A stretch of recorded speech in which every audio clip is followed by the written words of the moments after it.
Now, whether you're working on a small website, an e-commerce system, an API, your next app, or the next big thing, development is not a do it once and forget about it type of situation.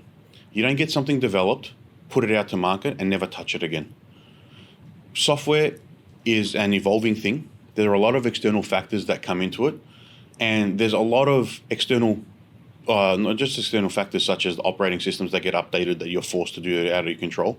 There's a lot of little packages that are used in libraries to make things quicker.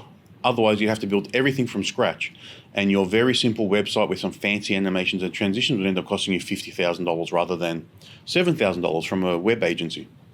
So all of these sort of things need to be factored in when you're starting to develop your product or your website or your system or e-commerce or whatever it may be, any software development really. You need to factor in a maintenance plan. Now, what this will let you do is work with your developers over time and factor in time and cost for them to be able to update your libraries, your packages, your operating systems, whatever it may be, depending on what you're working in, so that you can have the best performance and security updates as they happen.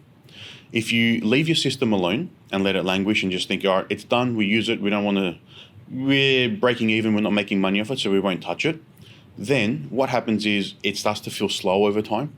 It can be open to security exploits and holes that people discover along the way. Packages get out of date. There's new features. They optimize things and make things faster. Operating systems will come across and update, such as iOS and Android, and then they might break things, and then your app will just stop working over time once people start upgrading. So it's really important to think about maintenance as a continual thing that has to get done to your app over time. It doesn't necessarily have to be every month. It could be every quarter, every 6 months, but it needs to be something that you need to factor in. You never develop software, push it out there, and never touch it again. So share this video with any startups or founders that you know that are working on a product and have been telling you that something's gone wrong, things can't keep up, there's always problems that are happening that the people can't control.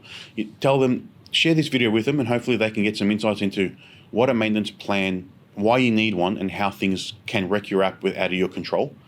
And I'm sure this will help someone out there build the next big thing. And don't forget to like and comment below.